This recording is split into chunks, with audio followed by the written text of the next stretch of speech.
And welcome, as always, to My Tennis Coaching. My name is Steve Whelan. I am your host and founder of mytenniscoaching.com. And in today's video podcast, we are going to uncover coach mentoring and why I believe it's broken here in the UK. So let's kick off with what is a mentor? So a mentor to me is a head coach or a lead coach. And part of the head coach's role, responsibility, is to look after the newly qualified or the less experienced or their coaching team. And they're hopefully going to inspire the next generation of tennis coaches. And this is quite an important role because the vast majority of tennis coaches that I speak to, when I ask them, why do you coach the way you coach? The most common answer is, well, my coach taught me this way. My lead coach coaches this way. The club I work at, this is their coaching philosophy. So that has a huge impact on the coaching workforce and the coaching ecosystem, because generally coaches are creatures of habit, I call it, where they'll work along other coaches and they'll copy ideas because that's what they see day in, day out. And if they see success through their coaching methods, then they will just copy and paste, which we've talked about quite a lot on this channel. The role of a mentor is quite an important role, but also coaches or lead coaches can also mentor new coaches through qualifications as well. So when I deliver coach education for the national governing body, a big part of the coach qualification is they have some coaching experience. They will shadow a more experienced coach. A more experienced coach may shadow the coach and feedback on the coach's delivery of the sessions. So it plays a huge part. And in most other businesses and industries, mentoring is a huge part of continuous professional development. But I believe it's broken. And I believe we have a bit of a mentoring problem. And the reasons for that goes back to the old age, traditional tennis coaching. I had a call this week with a coach, a mentoring call, and we were discussing traditional tennis coaching. And he asked me, in my opinion, out of all the coaches that I've come into contact with, what's the split? How many are still doing the isolated, basket-fed, coach-centered drills? How many are game-based or ecological dynamics-based or constraint-led based? And my real true answer is probably 90-10. 90% of the coaching I see is still very traditional. 10% is possibly game-based or a bit more ecological dynamics approach. And that's starting to get a little bit bigger, and as sort of these ecological dynamics practices are starting to get out there a little bit more, especially within other sports, and that's starting to transition into tennis. But the vast majority, 90%, still traditional. And we've talked about the downside to traditional tennis coaching on this podcast before. The fact that the skill doesn't transfer very well into an open situation. Players don't develop problem-solving skills because they're given the answers by the coach. And there's a very heavy focus on technique, where we know that technique is just a very small part of the jigsaw. But it's easy. Traditional coaching is easy. Again, I did a call this morning and we talked about why it's so easy, because I can isolate a movement. I can block feed you the same movement. You get lots of repetition and it can look like it improves pretty quick. It won't transfer into a match. Yeah, the studies and the stats show us it doesn't transfer very well. But in a lesson context, it looks like the coach is doing an unbelievable job. So therefore, that's why it's quite appealing. Yeah, coaches like it because it makes them look really good. It looks like they're turning water into wine. Look at Mr. Monotoglu. Monotoglu, 30 seconds, he literally he fixes, he gets in there, hot fix it Felix. But reality of learning is not that. Learning takes time. Learning takes exploration. Learning takes a lot of trial and error. And learning's non-linear. And through the ecological dynamics research and my own experience, it takes time to learn movement. And there's so many moving parts to it. It's not just about how I move my body in terms of technique. I've got to be really quite self-aware in terms of my own feelings. I've got to be able to read the environment really well, not just read the ball, but I've got to read the environment. I've got to be self-aware of influences such as the score. That all impacts my decision making. And that decision making will then obviously impact the execution of the technique. If 90% of the tennis coaches out there passing on these traditional methods to new coaches or younger coaches or the next generation of coaches, then we're stuck in a loop. Because when these younger coaches or newly qualified coaches, when they become head coaches, they're going to pass it on to the next generation, and then the next generation, and then the next generation. And we're just stuck in this constant loop of this traditional coaching. And you may say, yep, Steve, it works. Like, if this didn't work, we wouldn't have professional tennis players. They wouldn't be able to play, according to you. And I've seen professional tennis players do basket drills and isolate skill. And I always look at my own coaching, especially my early coaching. I might have produced 2 or 3 decent players, but I coach hundreds of players. So if my traditional method worked back in the day, why was I only producing 5%, 10% of my player base? What happens to the other 90%? Surely if my methods worked, I would have 90% great players and 10% won't make it. So the numbers don't add up. And I think that's something that we need to take into consideration. And again, I'm not going to go into a deep dive here in terms of traditional versus constraint-led, but think about the millions of tennis players in the world. Think about all the tennis players at your program. And only what, 5, 10% are competitive and play matches. The rest are still can't play matches and they can't maintain a rally. Surely you have to look at your coaching practices there.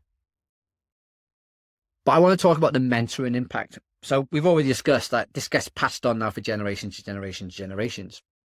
But it has a massive impact on coach development, coach learning, coach education. And when I started my tennis coaching, I really thought, okay, I want to change coach behavior. I want to present this new method or way of thinking of coaching.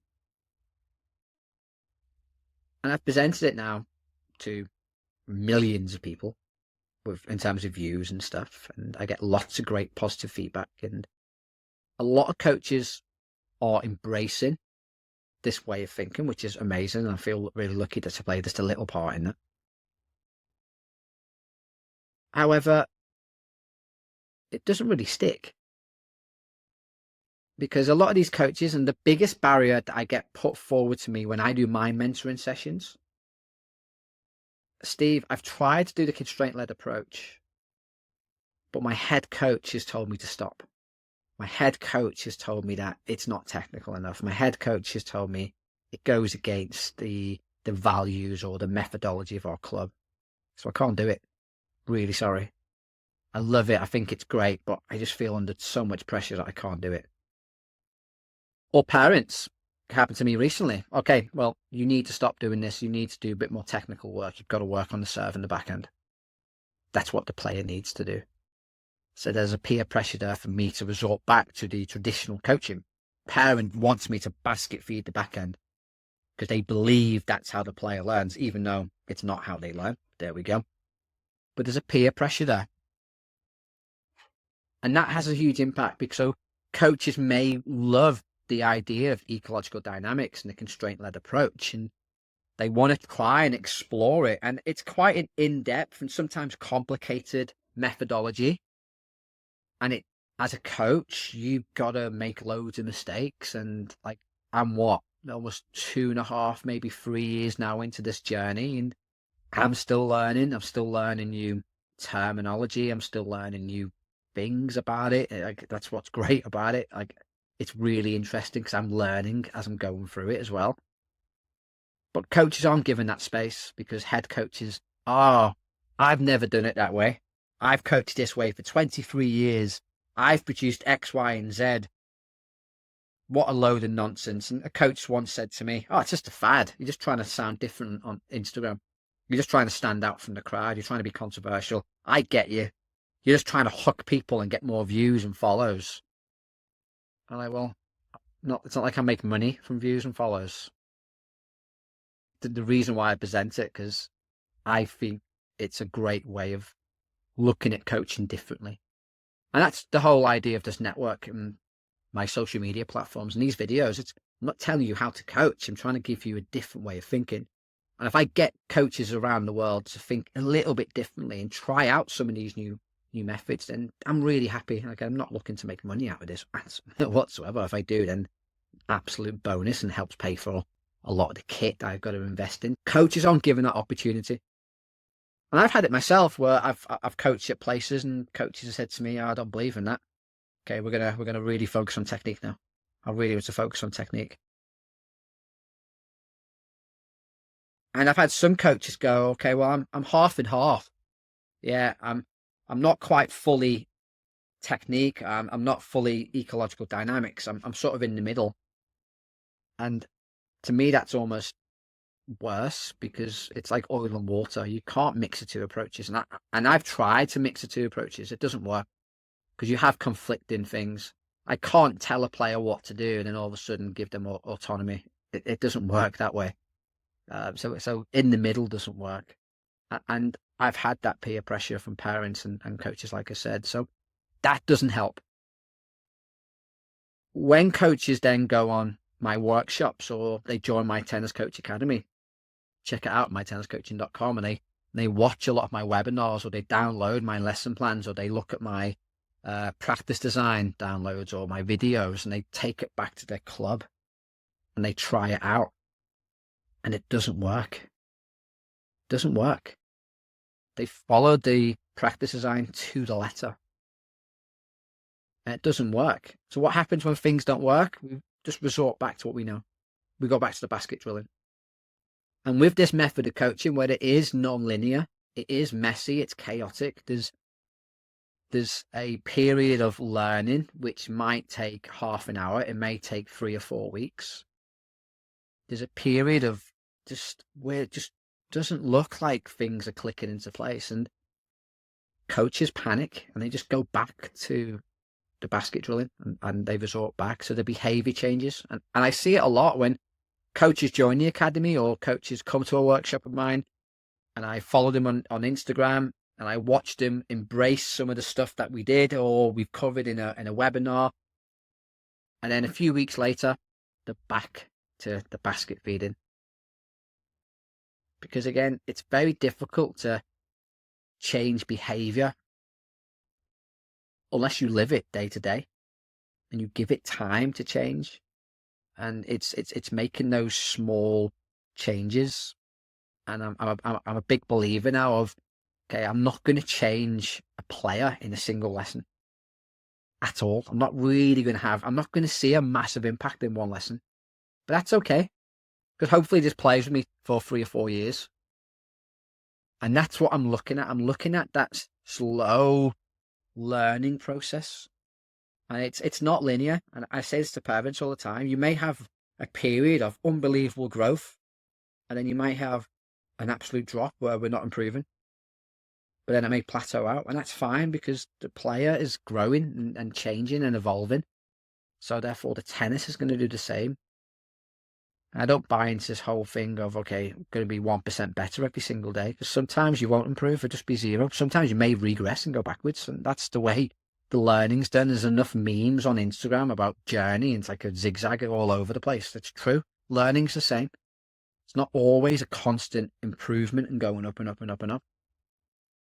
And that's another thing where I think a lot of this breaks down. Coaches are just scared. They just resort back to the traditional methods. Goes back to the reasons. It's easy. You see quick results.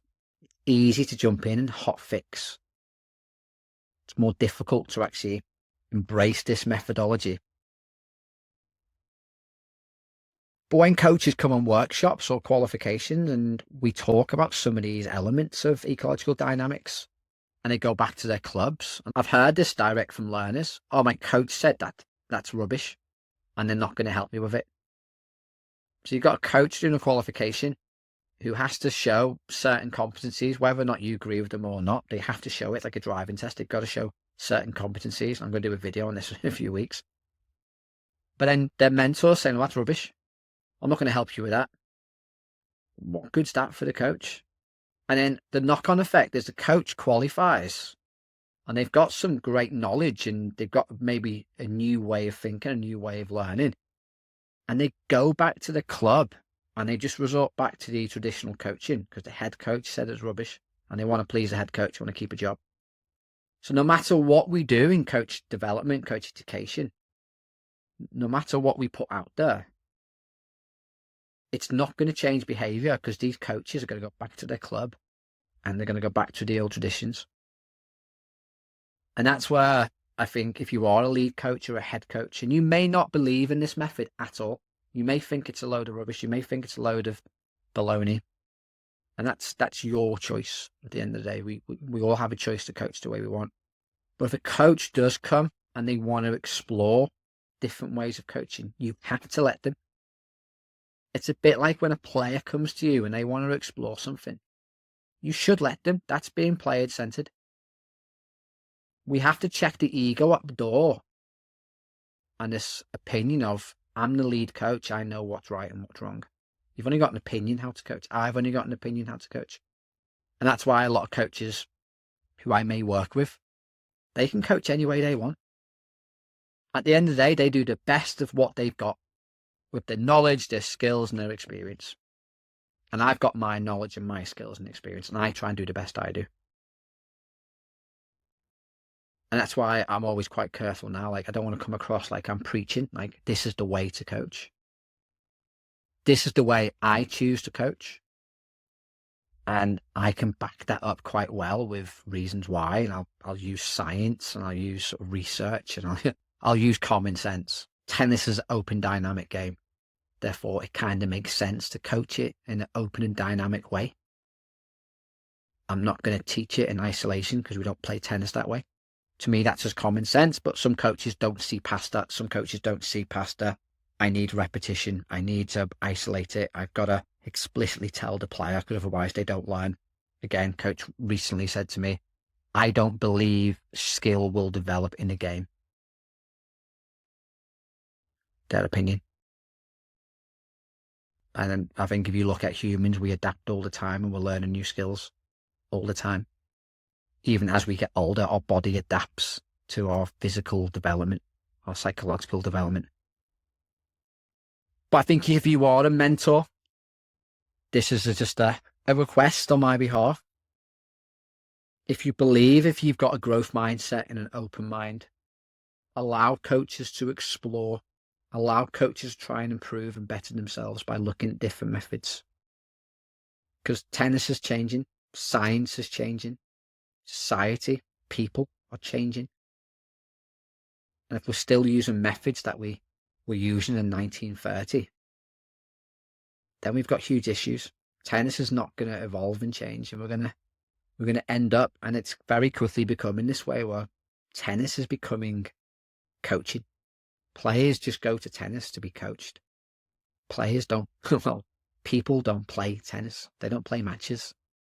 They don't go to a tennis club and just play a game with their mates. They go to coaching. And it's coaching. And then we wonder why we have these non-thinking, they can't solve problem players because they're just everything they're told. Sorry, everything they do, they're told. So there we go.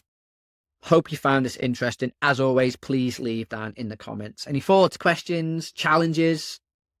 Please check out mytenniscoaching.com. Check out My Tennis Coach Academy. Lots of free content over on the website, podcast, articles, and videos like this one as well. And yeah, until next time, have a great week, and I'll speak to you soon.